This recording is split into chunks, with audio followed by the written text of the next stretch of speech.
please join me in welcoming Sydney Ross.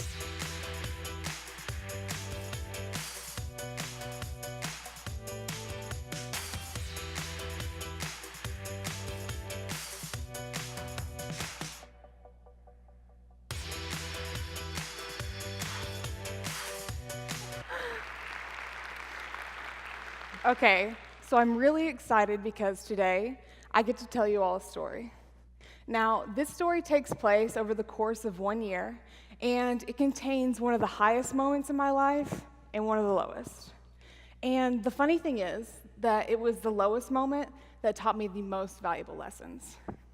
But I'll start by talking about my highest point at exactly 19,341 feet and how I got there. Ever since I was a kid, I had been dreaming of going on these epic adventures, exploring new places, and climbing the highest peaks. And for 4 years, I had been anticipating the day that I would stand on the highest mountain in Africa. Now, I know what you're thinking because I got asked these questions hundreds of times. Why a mountain? Why Africa? Just why? And to that I would tell them, why not? It's there, it's beautiful. Why would you not want to go climb it? So I spent 4 years planning this adventure of a lifetime, and after high school graduation, my dad and I set out to conquer Mount Kilimanjaro. The trek itself is only 7 days long, but it contains a grueling 12,000-foot elevation gain through 6 different climate zones, ranging from rainforest to desert alpine. Now, the trail was absolutely beautiful. And every day, we would wake up and make our way to a new camp, and we would greet our fellow trekkers along the way, and we just had a great time. Now, I don't know how familiar you all are with Kilimanjaro, but it has a motto, and that is pole, pole. That's Swahili for slowly, slowly. And I don't know how many hundreds of times I heard this saying on the mountain, but I found myself repeating this mantra on our push to the summit. That night was the toughest 10 hours I had ever experienced. I remember looking up and seeing the headlamps of hikers so far away that they looked like stars, and I couldn't imagine actually getting to where they were. It seemed unreachable. And my mind began to tell my body that I just couldn't do it. My lungs burned with every breath that I took. My legs shook underneath me, and I could no longer feel my fingers or toes. Luckily, I had my dad there to encourage me, like always, and together we made our way to Uhuru Peak. And on June 15th, 2016, I summited Mount Kilimanjaro alongside my dad and completed this long-time goal of mine. Thank you. It's really hard to describe the feeling that overcame me on that summit. I was empowered by Kilimanjaro, and I wanted to feel that way again. So, after coming down from the high I experienced on this peak, I began to plan a new adventure. I first set my sights on Everest in the fall of 2016 while I was beginning my freshman year at ETSU. I had the amazing opportunity to hear Mr. Louis Gump speak about his adventures through the Himalayas, and I knew that I wanted to have my own Everest experience.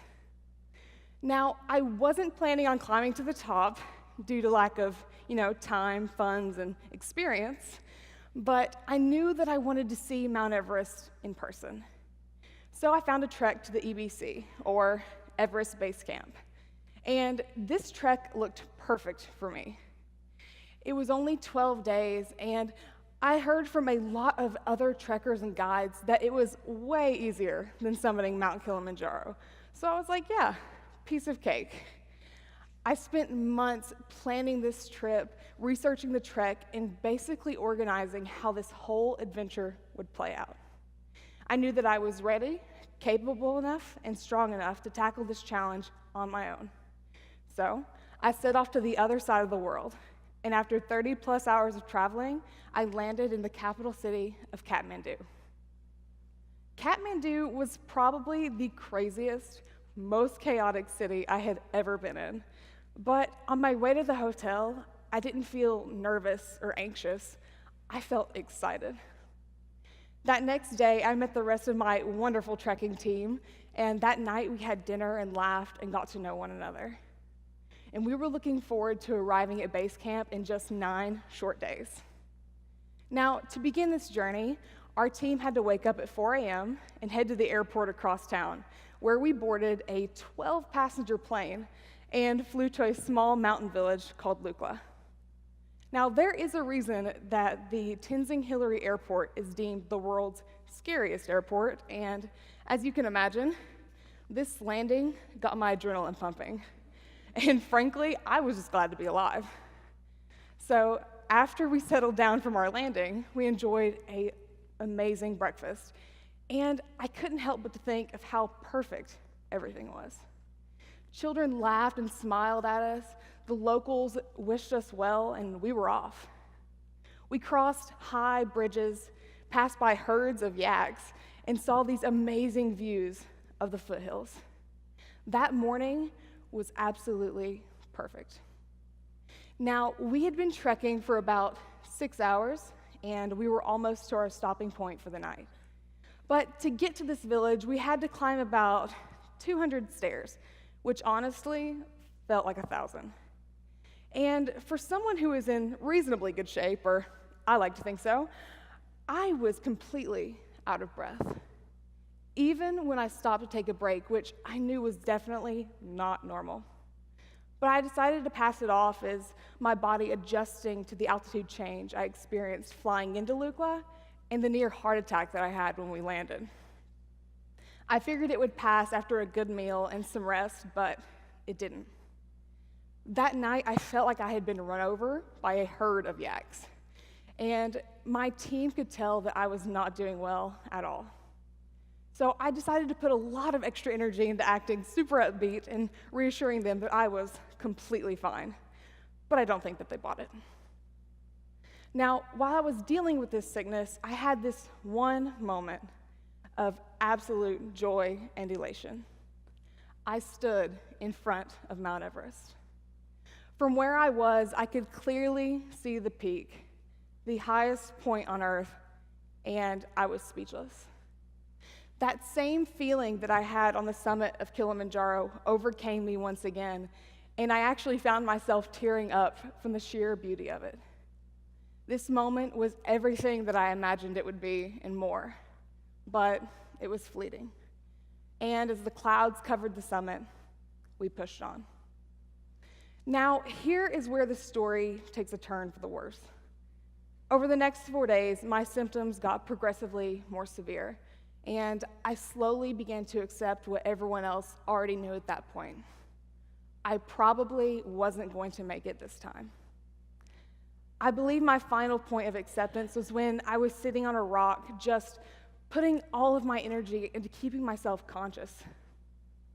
You see, the rest of my team had already pushed on to the next tea house to wait for me, and I didn't want to keep them waiting. I didn't want to seem like a burden. So I completely disregarded everything that I had learned on Kilimanjaro. There was no pole, pole. My new mantra was push, push. And I pushed and pushed for just about 10 minutes. Then I began to get so dizzy that my guide had to actually lock arms with me to keep me from falling off the cliff that we were walking beside. He was asking me questions, but I couldn't hear him because the blood was rushing in my ears and my head was pounding. And the next thing I knew, he was sitting me down again.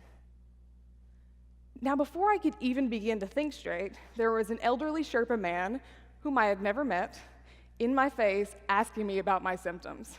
Now, I'm no expert, but as someone who is studying to become a physician, this was probably the most unorthodox doctor's appointment ever. He listened to my breathing, checked my pulse, and looked at my tongue. His diagnosis? Altitude sickness. His cure? Honey and hot water. And while the cure didn't work exactly, having him look at me and say, "You have altitude sickness?" Well, that was a wake-up call. Altitude sickness, or acute mountain sickness, is a common condition experienced by anyone trekking above 8,000 feet. Usually symptoms are very mild and they pass with rest at a slightly lower altitude, but if not treated, this condition can be deadly. I knew that I wanted to complete this, but I was forced to stop. And at 13,000 feet, my guide left me in the care of a woman in a small, rundown tea house where I waited 4 hours for a rescue helicopter. And as you can imagine, I was slightly upset.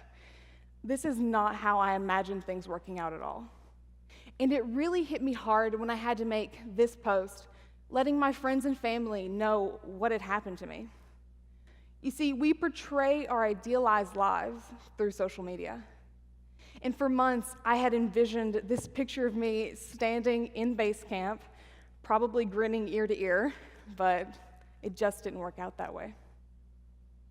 Now, after coming down from the mountain, I spent 6 weeks in Pokhara, volunteering at a children's home. And while I was there, I had the opportunity to really process what had happened to me on Everest. And I came to the realization that I learned some pretty valuable lessons during my 5 days there. First one is that life is not all high points and summits.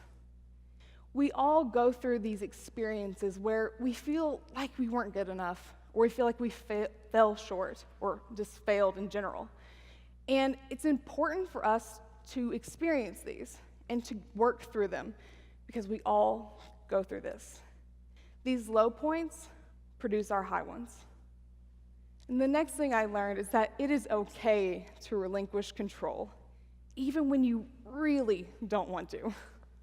I tend to be as stubborn as a mule, this trip being no exception, and as you can see, it can really put you in harm's way. Once I accepted the fact that there was nothing I could do to fix this except go down, it didn't feel so much like a failure rather than a test run. I was seeing what my body and mind were capable of in that moment, and they just needed some time to rest and recover before we tried again. When I came to this realization, my mind became clearer because it was no longer clouded by thoughts of, oh, if I don't make it, this would have all been a waste. I realized that it would have been a waste to have made it, but to have not have made it back down. Now, after hearing all of this, I have 3 things that I want you all to remember, consider, and apply to your daily lives. First is that your attitude affects your altitude. It's really easy for us to only see the bad in situations that don't really work out the way we thought they were going to. But you have the power to change your outcome of any situation by just changing your attitude. Now, I know that no one enjoys struggle, but if you think growth can happen without it, think again. Our struggles, our shortcomings, our failures, these are all just opportunities for us to grow as people and to grow as leaders. Now, my last and most important takeaway is this. Do not get too attached to the route by which you reach your goal. Being goal-oriented is an important attribute of leadership, but if we aren't flexible enough, it can hurt us. It's important for us to strive towards our goals. We just have to be open to a few different routes along the way. One day, I'll reach Mount Everest Basecamp, or maybe even the summit, and I'll have some interesting stories to tell when I get there. Thank you all for your time. Now go and conquer your mountains.